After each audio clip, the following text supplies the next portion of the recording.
নিযুত মইনা আৰু নিযুত বাবু আঁচনি আনিছিল যে ইউনিভাৰ্চিটিত পঢ়ি থাকিলে ২,৫০০ টকা কৰি মাহত পাব, গ্ৰেজুৱেশ্যন পঢ়িলে ১২৫০ পাব, হায়াৰ ছেকেণ্ডাৰীত পঢ়িলে ১,০০০ টকা পাব। কিন্তু এইবাৰ আমি সিদ্ধান্ত লৈছো ল'ৰা ছোৱালীক পঢ়ুৱাৰ গোটেই খৰচ কাগজৰ পৰা পেইনলৈকে এই গোটেই খৰচ এইবাৰ মামাই কৰিব, দেউতাক মাকে ১২৫০ টকা। এতিয়া আমি ১২৫০ টকাটোকো বাঢ়াই লৈ গৈ থাকিম। দ্বিতীয়তে ডাঙৰ পৰিয়ালত ৰেচন কাৰ্ডখন ভাঙিলে আমি ২টা অৰুণোদয় পাম। এডিআৰি হ'বনে নাই, পুলিচৰ চাকৰি ওলাবনে নাই, এইবাৰ মই ৰাইজক কৈছো যে ৰাইজ এইবাৰ আমাৰ চৰকাৰ হলে আমি ২ লাখ ল'ৰা ছোৱালীক চৰকাৰী চাকৰি দিম।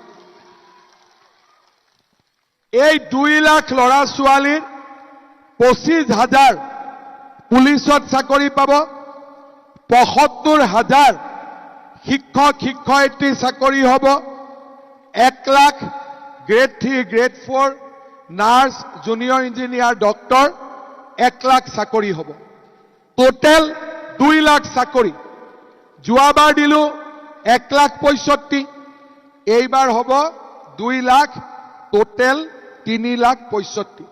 ৯,০০০টো কোনে কোনে পালে? ১০,০০০ও পালে, ৯,০০০ও পালে। কিমান হল? ১৯,০০০। মনটো ভাল লাগি আছে? লাগিছে নে নাই? আৰু লাগিব নেকি? আৰু লাগিব নেকি?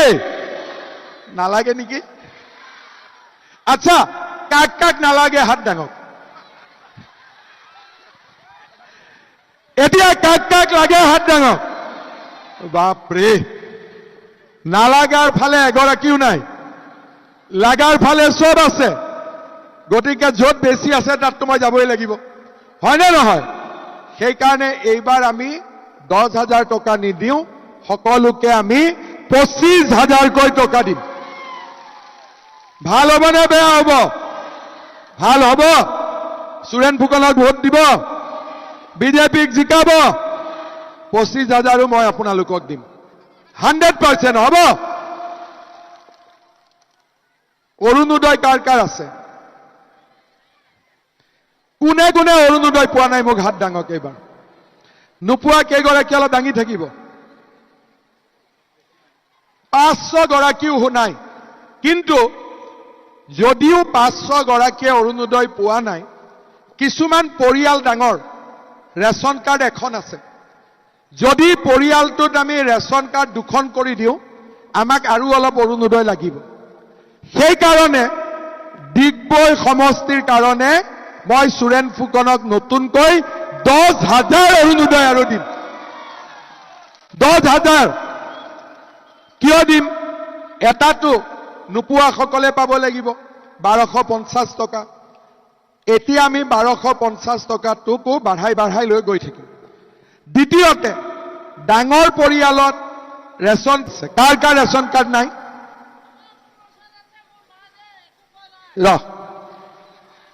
ৰেচন কাৰ্ড কাৰ কাৰ নাই?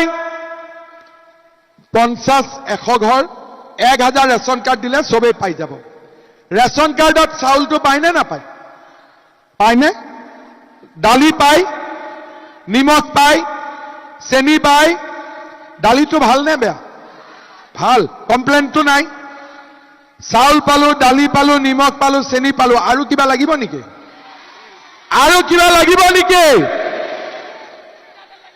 মিঠাতেল লাগিব, চবকে মিঠাতেল লাগিব। আধা লিটাৰ দিলে হ'ব?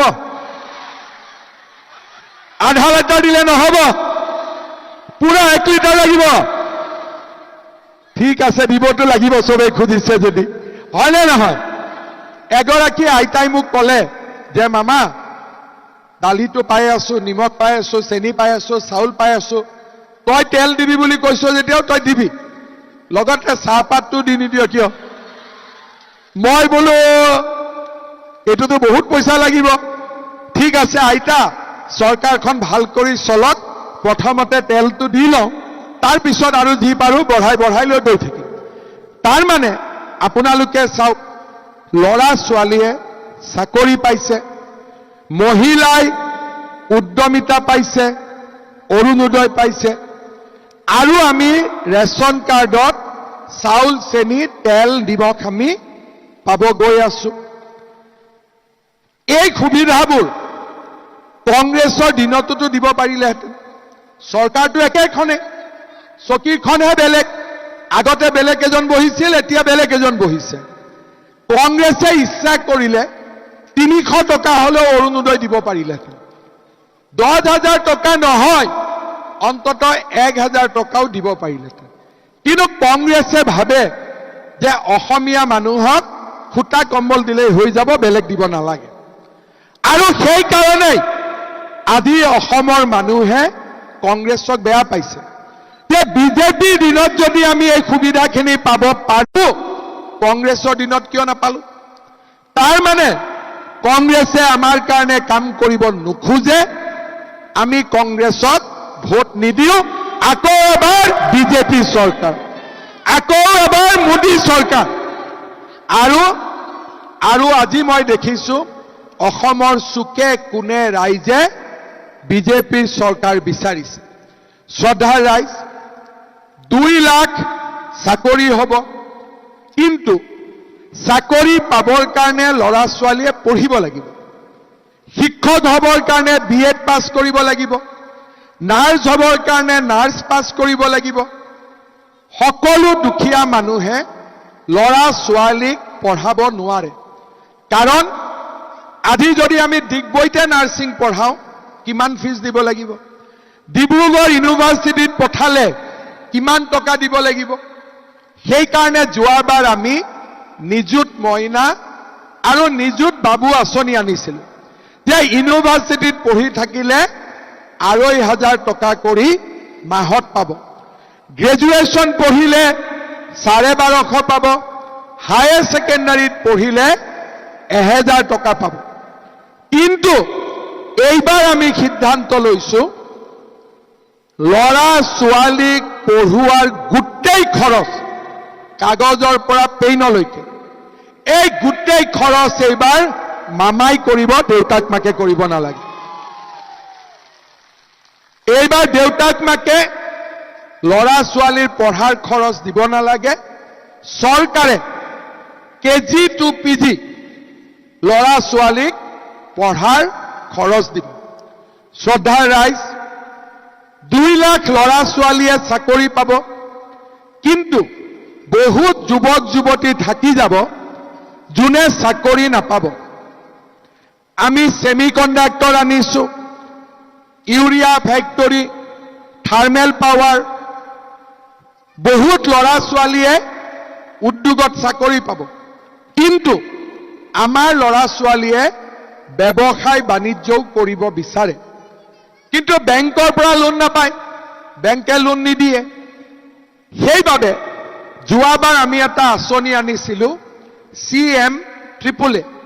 আমাৰ ডিগবৈৰো 1000 ল'ৰা ছোৱালীয়ে এই আঁচনিটো পাইছিলে।